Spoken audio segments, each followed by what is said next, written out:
I just read probably the best book of 2022 ever. Guys, mind-blowing. So if you want to know what that book is, keep watching this video.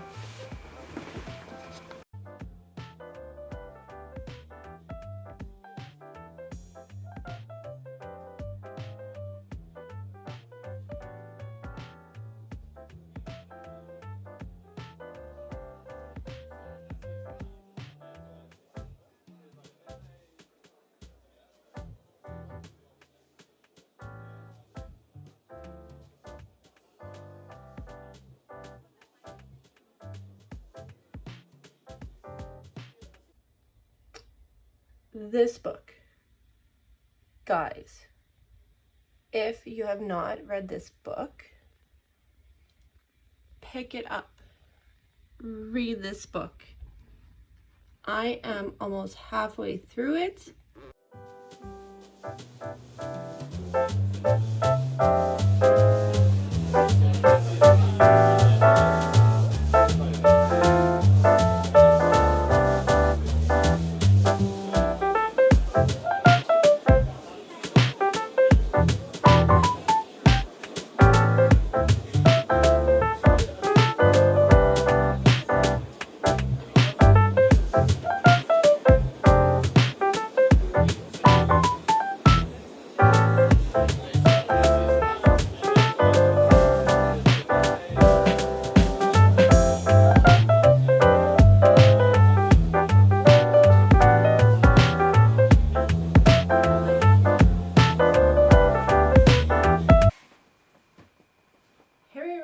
My name is Megan. Welcome back to my channel. I am so glad to be here with another video. It feels like it's been a while. But book lovers, book readers, whether you read or you don't read, whether you read fantasy or thriller or young adult novels or comic novels or historical fiction, read this book before the end of 2022. I am personally a fan of memoir books. Every once in a while I like to read books about celebrities. I've read a few of them. I have read This Is Me by Jennette. I've also read all 3 of the books by, and I can't remember her last name, Mindy. I want to say it starts with a K, but for some reason I just hit a blank. She is in the TV. I first heard about her in, or I first saw her in her TV series, The Mindy Project. She has 3 memoirs out. So good. Guys, if you read any book in 2022, please don't borrow it, don't get it from the library. You need to buy this book. You need to support this actress 100%.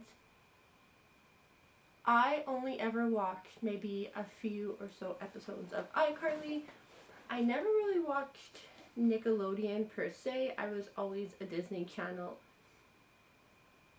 kid. I grew up with Disney Channel. I watched all the Disney Channel movies. I knew about all the Disney Channel stars. I never really got into Nickelodeon because I just love the Disney Channel better. Personally, me.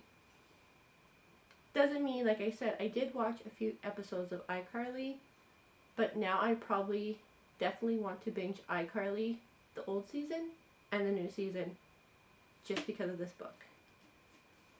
I'm Glad My Mom Died by Jennette Mccurdy. When I first heard about this book,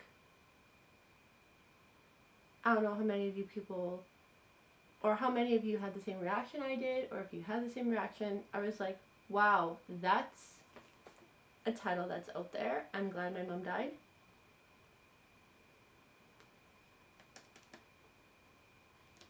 I had, like, my mind was going, like, so many different directions. I'm like, I am surprised that a celebrity could use a title like this.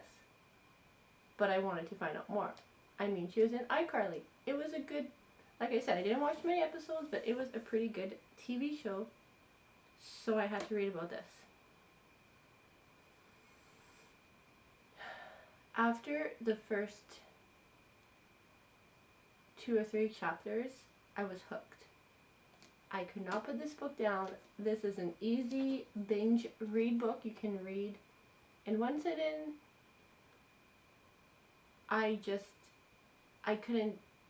was blown away. I was shocked by how much control her mom had over Jennette. I was also shocked, and it made me think, how many actors or actresses, when they're kids, is that what they want to do? Because if you think about it, if one mom can force her child to go and get a famous acting career, and she can be so miserable because this is not what she wanted to do. She only did this to make her mom happy. Everything she did in her life was to make her mom happy.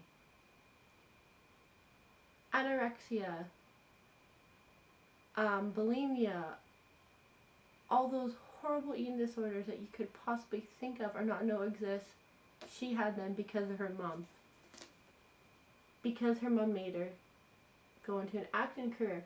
She had a very short country music career that I didn't really know much about until I read this book. The creator is mentioned in this book. Nickelodeon.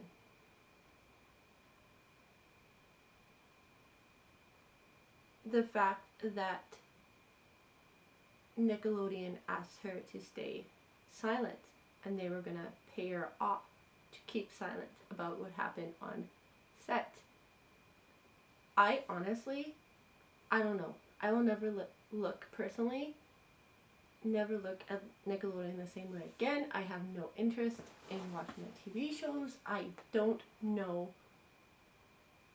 if maybe this is,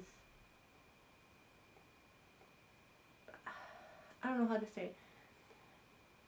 Is this the only case? Is there more child actors, more things that happen on set than we really know of? I don't know. I don't know. This is the first time personally for me that I ever heard about this happening in a famous studio. I mean, this is Nickelodeon, guys. This is a Nickelodeon studio with child actors and actresses. I don't know that this is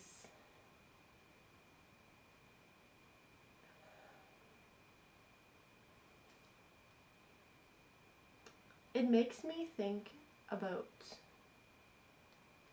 the other side of being famous.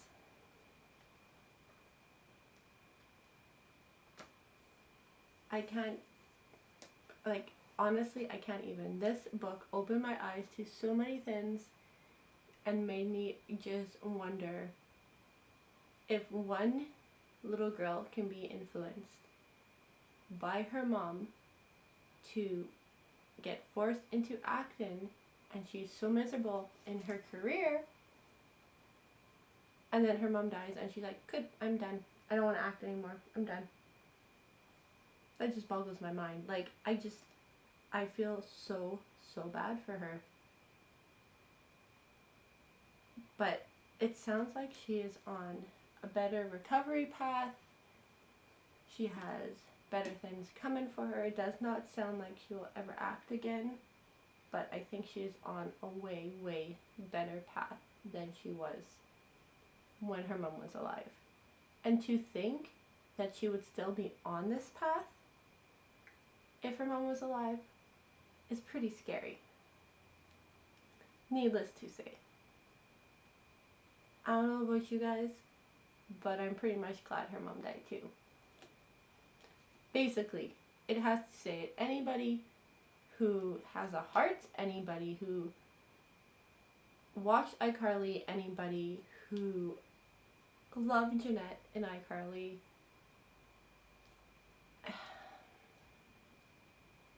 what she went through. Like, wow. Her mom had control over her life for 20-something years. And even when she moved out and got her in place, her mom was still under control of her all the time. And I feel like it would have kept on going. Her mom would have controlled her until the day Jennette died, because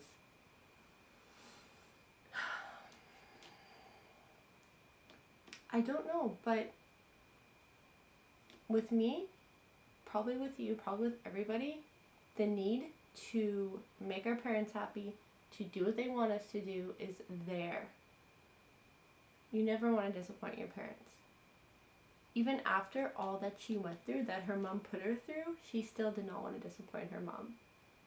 She still could not talk bad about her mom. Even when her therapist, Laura, asked her questions, personal questions about her mom, she could not talk bad about her mom. She said, my mom was a good mom. She cared for us. She took care of me and my brother. She was a good mom. There was nothing wrong with my mom. To her therapist. And I read that line again, I was like, wow. The fact that she could not even admit to her therapist that her mom was not this perfect mom that she described broke my heart, for the sole reason of she was in denial. She loved her mom so much that her mom could do no wrong, even though you're reading this book and you're like, clearly your mom has done you wrong. Like,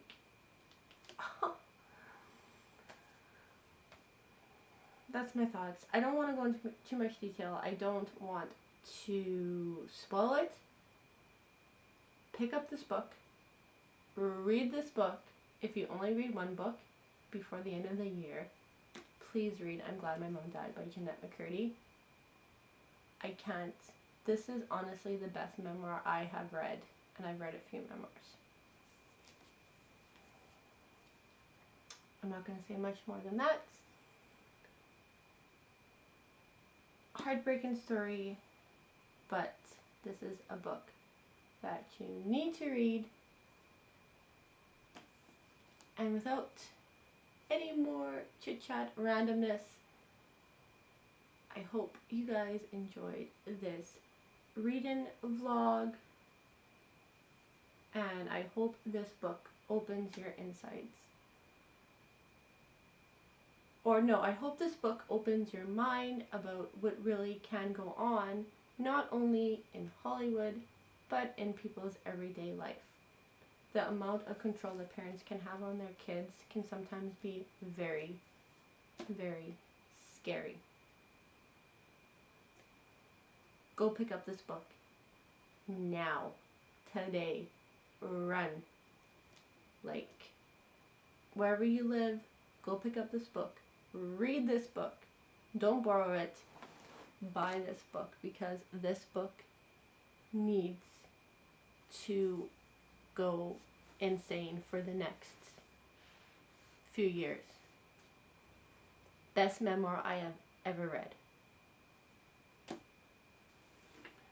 Thank you for watching this video. I hope you guys enjoyed it. I hope this was somewhat insightful. You can see I didn't really take any notes because I kind of wanted to talk about like what you know what? I did tab this page. I wanted to read this for you guys. I'm realizing for the first time how exhausting it is to constantly curate my natural tendencies, responses, thoughts, and actions into whatever version Mom would like most. Without her around, I don't have to. I miss her deeply, my heart aches over what she's going through, and I certainly feel a lot of guilt about the ease I feel these days. But that ease is undeniable. Without her monitoring and weighing in on my every move, my life feels much easier. The second thing I notice is that I eat a lot. I'll eat cinnamon Pop-Tarts in the morning, I eat lunch and dinner with the band, both meals out, and I'll order from the adult menu. And rarely salads and rarely substitutes, burgers and fries. Without being monitored by Mom, each bite I take feels rebellious. I hear a voice at every meal telling me, dressing on the side, no more bites, that's junky, you don't want a watermelon, but mind over matter. But her voice can't stop me from eating. I'm horrified with this reality, but simultaneously drawn to what's on my plate, with an attraction that can only be described as lust.